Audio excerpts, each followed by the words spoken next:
Hi అండి. ఈరోజైతే నేను తెలంగాణ స్పెషల్ రెసిపీ సర్వపిండి చేస్తున్నానండి. దీనికోసం అయితే ముందుగా మనం గిన్నెలోకి బియ్యం పిండిని తీసుకోవాలి.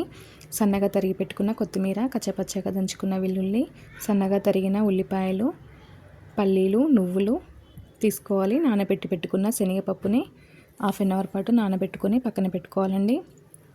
ముందుగా అయితే వేయించుకున్న పల్లీలని వక్కలుగా చేసుకొని వేసుకోవాలి. నువ్వులని వేసుకోవాలి. తర్వాత హాఫ్ అన్ అవర్ పాటు నానబెట్టి పెట్టుకున్న శనగపప్పును వేసుకోవాలి.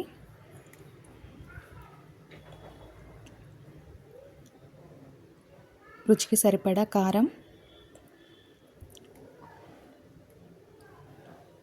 రుచికి సరిపడా ఉప్పుని వేసుకోవాలి.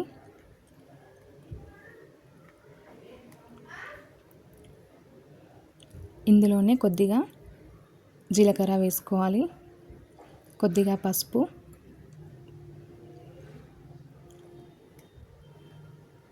కచ్చపచ్చగా దంచుకున్న వెల్లుల్లి, కరివేపాకు, తరిగి పెట్టుకున్న కొత్తిమీర, కట్ చేసి పెట్టుకున్న ఉల్లిపాయలు ఇలా అన్నీ వేసుకొని దీంట్లోనే కొద్దిగా వాము అయితే వేస్తున్నానండి. పిల్లలు కూడా తిన్నా కూడా బాగా అరగడానికైతే కొద్దిగా వాము వేసి ఇలా అన్నీ కలిసేలాగా పిండిని అయితే బాగా కలుపుకుంటున్నానండి.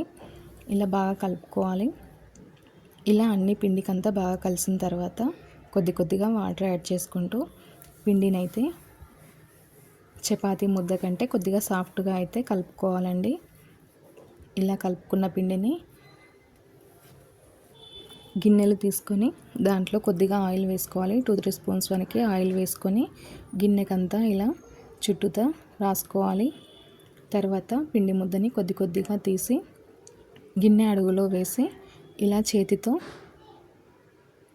నొక్కుతూ అడుగు అంతా బాగా పెట్టుకోవాలి. ఇలా పల్చగా ఒత్తుకోవాలి వేళ్ళతోటే. ఇలా అంతా బాగా పల్చగా ఒత్తుకున్న తర్వాత మధ్యలో అయితే హోల్స్లా పెట్టుకోవాలండి. ఇలా హోల్స్లా పెట్టుకున్న తర్వాత పైనుంచి మళ్ళీ కొద్దిగా ఆయిల్ని అయితే వేసుకోవాలి. ఇది కొద్దిగా టైం పడుతుందండి. అందుకోసం అయితే ఇంకో గిన్నెను కూడా తీసుకొని అందులో కూడా 2-3 స్పూన్స్ వరకు ఆయిల్ని వేసుకొని ఇలా అయితే పిండితో ఒత్తుకుంటున్నానండి. ఒకేసారి 2 వైపులా కాల్చుకుంటే తొందరగా అయిపోతుందనేసి ఇలా పైనుంచి ఆయిల్ వేసాక స్టవ్ ఆన్ చేసి స్టవ్ పైన గిన్నెను పెట్టి మీడియం ఫ్లేమ్లో పెట్టి ఇలా మూత పెట్టి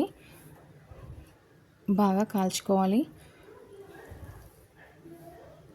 మంచి కలర్ వచ్చేంతవరకు మూత తీసి చూస్తూ కొద్దిగా చుట్టూతా తిప్పుకుంటూ బాగా కాల్చుకోవాలి. టేస్ట్ అయితే చాలా బాగుంటుందండి.